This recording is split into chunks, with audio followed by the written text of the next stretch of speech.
60லும் ஆசை வரும், 6லிருந்து 60 வரை. என்னப்பா இது வெறும் படமாக டைட்டில் சொல்கிறேன்னு நினைக்கிறீங்களா? அதெல்லாம் கிடையாது. 6 வயசாக இருந்தாலும் 60 வயசாக இருந்தாலும் 60 வயசுலேயும் ஆசை வரும். ஆசைக்கு மோகத்துக்கும் வயசு கிடையாது, அளவு கிடையாது. இது எல்லாம் தெரிஞ்சவங்க தான் மகர ராசிக்காரவங்க. இந்த மகர ராசியை பொறுத்த வரைக்கும், என்னை பொறுத்த வரைக்கும் ஓப்பனாக சொல்லப்போனால், வெற்றியை தேடி போகாதீங்க, மகிழ்ச்சியை தேடி போங்க. உங்கள் லைஃப் வந்து மகிழ்ச்சி, அதாவது போதுங்கிற மனசு அடிக்கடி ஏற்படும். அது ஒரு விதத்தில் நல்லது. நிறைய பேருக்கு அது வராது, நிறைய பேருக்கு அந்த மனசு கிடையாது. அதனாலே என்ன பண்ணுறாங்கன்னா, நிறைய பேர் சிக்கி தவிக்கிறாங்க, எந்த பக்கம் போகிறது என்ன பண்ணுறதுன்னு தெரியலையே அப்படின்னு. மகர ராசி மட்டும் போதுங்கிற மனசு, அந்த மனசு உங்களை பெரிய அளவில் பேலன்ஸ் ஒரு மெயின்டைன் பண்ணுங்கள். பேங்க் பேலன்ஸை மெயின்டைன் பண்ணுங்கள், பழக்க வழக்கங்கிற பேலன்ஸை மெயின்டைன் பண்ணுங்கள், ஃப்ரெண்ட்ஷிப் பேலன்ஸை மெயின்டைன் பண்ணுங்கள், உறவுகளுடைய பேலன்ஸை மெயின்டைன் பண்ணுங்கள், எல்லாத்தையும் மெயின்டைன் பண்ணுங்கள்.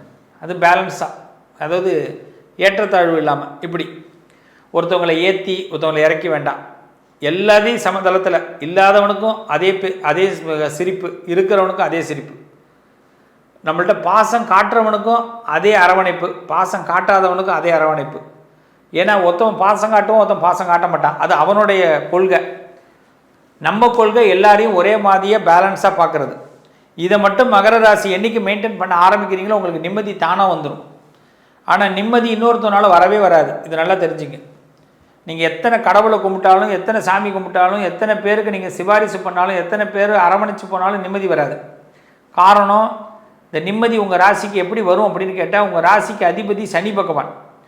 காலத்தை கரெக்டாக கணக்கிடும் போது தான் நிம்மதி உங்களுக்கு வரும். அந்த நிம்மதி எப்படி அவர் கொடுக்குறாரு அப்படின்னா, எல்லாரையும் அரவணைச்சு போகும்போது தான் நிம்மதி வரும். நீங்கள் கோவிலுக்கே போகிறீங்கன்னு சொல்லி உங்கள்கிட்ட உங்கள் வீட்டில் போயிட்டு நான் கோயிலுக்கு போகிறேன்னு ஒத்துக்க மாட்டாங்க. ஏன் கோயிலுக்கு போகிற அப்படின்னு கேட்பாங்க. கோயிலுக்கு தானே போகிறேன், சினிமாவுக்கு போகிறேன்னு சொன்னேன் அப்படின்னு நீங்கள் கேட்கலாம்.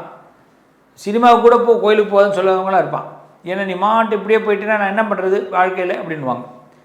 அதனால் பக்தி ஒரு பக்கம் நம்மளை துரத்தும், டிவைன் ஸ்பிரிச்சுவல் மைண்டு உங்களுக்கு நிறைய செட் ஆகும். இன்னொரு பக்கம் உங்கள் லைஃப்பில் வந்து கட்டாய வாழ்க்கைன்னு பேர். சில பேருக்காக நான் கட்டாயமாக வாழ வேண்டிய கட்டாயத்தில் இருக்கிறேன்ப்பா, நான் என்னையே வந்து என்னால் பார்த்துக்க முடியலப்பா அப்படின்னு சொல்லிட்டு கட்டாய வாழ்க்கையே நாம் தேட வேண்டிய நிர்பந்தம் ஏற்படும். அதனால் பெரும்பகுதி மகரத்தை பொறுத்தவரை கட்டாய வாழ்க்கைக்குள்ளே துரத்தப்படுவார்கள், அதுக்குள்ளே வந்து நிறுத்தப்படுவார்கள். காரணம் என்னென்னா, ஒரு முதல்ல உங்கள் ஜாதக கட்டத்தில் லக்னம் நல்லா இருக்கான்னு பாருங்கள், லக்னத்துக்கு 5வது வீடு நல்லா இருக்கான்னு பாருங்கள். ஏன் அப்படின்னா, லக்னம் மகரம். இப்போ மகர லக்னமாக இருந்து மகர ராசியாக நீங்கள் இருந்தீங்கன்னா, லக்னத்துக்கு உங்கள் ராசிக்கு 5வது வீடு யாருன்னு பார்த்தா மகரம், கும்பம், மீனம், மேஷம், ரிஷபம். 5வது வீடு சுக்கிரன். இந்த 5வது வீடு சுக்கிரன் அப்படியே திரும்பி ரிட்டர்னில் கொண்டு போங்க. 10வது வீடு யாருன்னு பாருங்கள், கொஞ்சம் ரொம்ப மிராக்கலாக இருக்கும். 10வது வீடு சுக்கிரன், 5க்குரியவனும் 10க்குரியவனும் சுக்கிரன். இந்த சுக்கிரன் உங்களுக்கு நல்லா இருந்தால் மட்டும்தான் மகரம் சிறப்பாக இருப்பீங்க. சுக்கிரன் உங்களுக்கு நல்லா இருந்துட்டாருன்னா மகரம் சிறப்பாக இருப்பீங்க. 2க்குரிய சனி, 2க்குரியவன் சனி பகவான். அவன் அந்த 10ஆம் வீட்டில் பார்த்தீங்கன்னா உச்சம் பெற்றிருப்பான். அப்போ 2க்குரியவன் 10ஆம் வீட்டில் உச்சம் பெறுகிறான்னா உலக புகழ் நீங்கள் பெறுவீங்க. ஆயுள் கெட்டி, 100 ஆப்ரேஷன் பண்ணாலும் அப்படி எதிர்த்து வந்து நிற்கலாம். அதனால் திறமை ரொம்ப நல்லா இருக்கும். திறமை தான் உங்கள் வாழ்க்கை. அதனால் மைண்டை பொறுத்த வரைக்கும் வந்து கீழ் நோக்கி பார்க்க வேண்டாம், மேல் நோக்கி பாருங்கள், உயர்ந்து பாருங்கள். இதை என்றைக்குமே உங்கள் மைண்டில் செட் பண்ணுங்கள். அதில் உங்களுக்கு சனி சப்போர்ட் பண்ணுறாரான்னு பார்த்துங்க. சனி மட்டும் நல்லா இருக்கணும். உங்களுக்கு மேஷத்தில் சனி இருக்கக்கூடாது. மேஷத்தில் சனி இருந்தாலும் மேஷத்துக்கு சனி வரும்பொழுதும் நமக்கு சாதகம் கிடையாது. நல்லா ஞாபகம் வச்சுங்க. சனி மேஷத்தில் இருந்தாலும் சனி வந்து மேஷத்துக்கு வந்தாலும் சாதகம் கிடையாது. அதே மாதிரி உங்களுக்கு செவ்வாய் வந்து சந்திரனுடைய வீட்டில் கடகத்துக்கு வந்தால் சாதகம் கிடையாது. அப்போ எப்போல்லாம் கடகத்துக்கு வராரோ அப்போல்லாம் கவனமாக இருக்கும். அதே செவ்வாய் சொந்த வீட்டில் இருந்தாருன்னா உங்களுக்கு யோகம். அதே மாதிரி வந்து பார்த்திங்கன்னா, இந்த மகர ராசியை பொறுத்த வரைக்கும் சுக்கிரன் ரிஷபத்திலேயோ, அதே மாதிரி உங்களுக்கு துலாத்திலேயோ இருந்தால் மிகப்பெரிய யோகம். மீனத்துக்கு வரும்போது மிகப்பெரிய யோகத்தை கொடுப்பார். அசால்ட்டாக சில விஷயத்தில் அள்ளி தள்ளி சொல்லுவாங்க, அள்ளி முடிச்சுக்கலாம். ஆமாம், நிறைய நல்ல விஷயங்களை மகரம் பார்க்க முடியும். பேலன்ஸை மட்டும் மெயின்டைன் பண்ணுங்கள். இது ஃபஸ்ட்டு. அடுத்தது ரொம்ப முக்கியமானது, யாரெல்லாம் கோயிலுக்கு போகிறாங்க, சாமி கும்பிட்றாங்க, பரிகாரம் பண்ணுறாங்கங்கிறதெல்லாம் கிடையாது. ஆனால் மகர ராசிக்காரங்க நிறைய நேரம் பரிகாரம் பண்ணணும். நல்லா தெரிஞ்சுங்க. உங்கள் வாழ்க்கையில் பரிகாரம் செய்தால் பாதி பிரச்சனை தீரும். யாரெல்லாம் பரிகாரம் செய்கிறாங்களோ இல்லையோ, ஆனால் மகரம் பரிகாரம் செய்யணும். என்ன பரிகாரம் பண்ணணும்? முதல் விஷயம், ஆலயம் தொழுதல், சாலமும் நன்று. முடிஞ்சு போச்சு. நீங்கள் கோவில் பணிகள் செஞ்சே ஆகணும். ஏதாவது ஒரு கோயிலுக்கு போகணும், ஒரு கோயில் சாமி கும்பிடணும், ஏதாவது ஒரு கோயில் உங்கள் பாதம் பட்டுதுன்னா உங்கள் வாழ்க்கை மாறும். எந்த கோயிலுக்கு வேணாலும் நீங்கள் போகலாம். சிவன் கோயிலுக்கு போங்க, பெருமா கோயிலுக்கு போங்க. உங்களுக்கு அதில் ஒன்று ஃபிக்ஸ் ஆகும், எனக்கு இந்த கோயிலுக்கு போனேன் சார், நல்லா இருக்கேன் சார்னு, அதே கோயிலுக்கு தொடர்ந்து போங்க. அவ்வளோதான். அதே மாதிரி அன்னதானம், அன்னதான விஷயங்களில் ஈடுபடுங்க. அன்னதானம்னா நீங்கள் ஒன்று நினைக்கலாம், 4 பேருக்கு சோறு போடுறது, அது மட்டும் அன்னதானம் இல்லை. அந்த அன்னதானத்தில் உட்காந்து சாப்பிட்றது. இந்த மகர ராசியை பொறுத்த வரைக்கும் சிம்பிள் லைஃப், அது ரொம்ப ஃபாலோ பண்ணுங்கள். படோபகாரமாக இருக்க வேண்டாம். சாதாரண ஒரு ருத்ராட்ச கொட்டை போட்டிருந்தாலே உங்களுக்கு ரொம்ப அழகு. சாதாரணமாக இருங்க. ஒரு விபூதி தரிச்சிங்க, சின்னதாக சந்தனம் வச்சுங்க. நான் எப்பயுமே நிறைய பதிவில் சொல்லுவேன். அதாவது உங்களுடைய நிறமோ உங்களுடைய பதவிகளோ தேவையில்லை. நீங்கள் சாதாரணமாக சிம்பிளாக இருந்தால் உங்களுக்கு பெரிய அழகு. ஏன்னா அதுக்கு பரிகாரங்கிறது அதுதான். நீங்கள் சாப்பிட்ற 10 பேரோடு சேர்ந்து சாப்பிட்றதுக்கு பழகுங்க. நீங்கள் சிம்பிளாக சாப்பிட்றதுக்கு பழகுங்க. நான் வந்து எனக்கு அந்த ராயலாக ஹைஃபை ஹோட்டலில் தான் சார் சாப்பிட்ணும் அப்படிலாம் கிடையாது. நம்ம ஒரு நேரம் நமக்கு அமையல, ரோட்டுக்கடையில் தான் சாப்பிட வேண்டிய கட்டாயம் வருதுன்னா மகர ராசி தாராளமாக சாப்பிடுங்க. அதுதான் உங்களோட வெற்றி. அதுக்கு பிறகு பார்த்தீங்கன்னா ஒரு பெரிய சந்தோஷமே இருக்கும். அதேமாதிரி நடைப்பயணம், அவசியம் நடைப்பயணம் செய்யுங்க. அடிக்கடி நடைப்பயணங்கள் பண்ணுங்கள். அடிக்கடி இந்த வாக்கிங் கண்டிப்பாக போங்க. மகர ராசி ஹெல்த்தில் ரொம்ப கவனமாக இருங்க.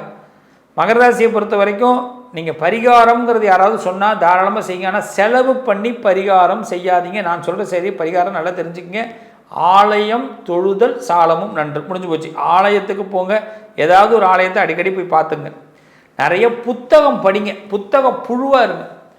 மகர ராசியோடைய பெரிய நண்பன் யாருன்னா புத்தகம். மந்திர புத்தகம் படிங்க, மாந்திரிக புத்தகம் படிக்காதீங்க, வேண்டாம். மந்திரம், அறிவு வளர்த்துக்குங்க. ஏதாவது ஒரு புத்தகம், பேப்பர் படிக்கிறது. உங்கள் வீட்டில் இந்த மகர ராசிக்காரவங்க வீட்டில் கம்பல்சரி பேப்பர் படிக்கிற பழக்கத்தை ஏற்படுத்திங்க. உங்கள் வீட்டுக்கு யாராவது பேப்பர் போடுறவங்க கண்டிப்பாக பேப்பர் போட வைங்க. அதனால தான் வெற்றி உங்களை தேடி போகாது.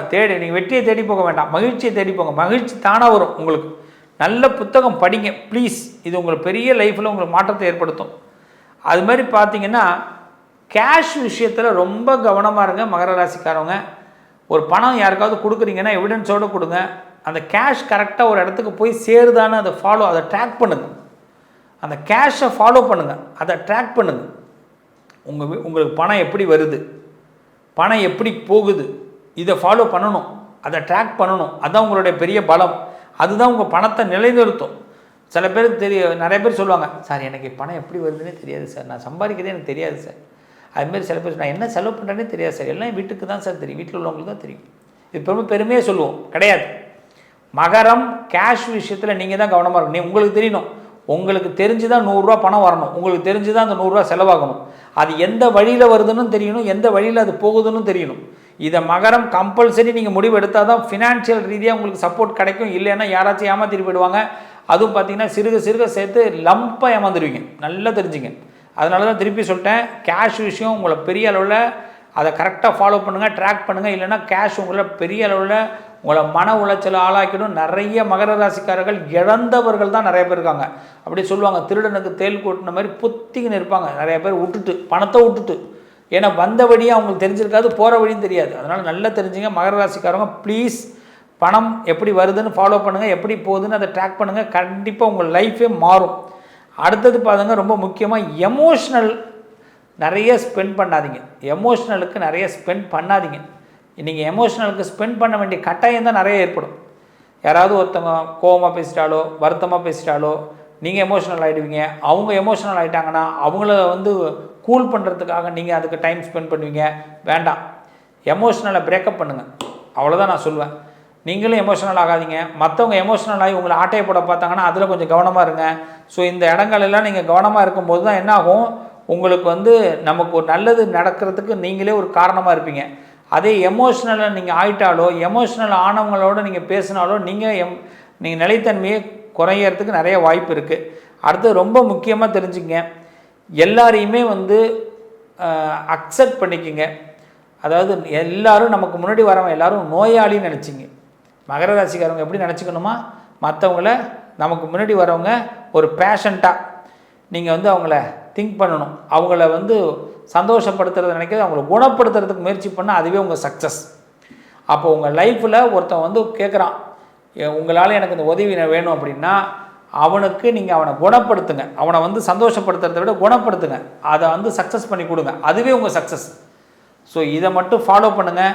கண்டிப்பாக உங்கள் ஜாதகம் மிகப்பெரிய ரகசியம் வாய்ந்தது. நீங்கள் நிறைய இந்த உல்டாவான விஷயங்கள்லாம் யோசிக்கவே வேண்டாம். உங்கள் திறமைக்கு முதலீடு கொடுங்க. கண்டிப்பாக மிகப்பெரிய சக்ஸஸ் ஆவீங்க. உங்கள் ஜாதகத்தில் இன்னும் பல ரகசியங்கள் இருக்குது. அதை பற்றி சொல்ல போகிறேன். அது அதிர்ஷ்டம் எப்படி கொண்டு வரப்போகுதுன்னு பற்றி சொல்ல போகிறேன் அடுத்த பதிவில். Wait and see. உங்கள் அதிர்ஷ்டத்திற்கான தீர்வு: கல்வி, பதவி, யோகம், தொழில் வளர்ச்சி பெருக. ஜாதகம், வாஸ்து, திருமண பொருத்தம் பார்க்கவும், பிரசன்னம் கேட்கவும். Positive line doctor Sivasri Manikanda Sivam. தொடர்பு கொள்ள வேண்டிய வாட்ஸ்அப் எண் 7904137178.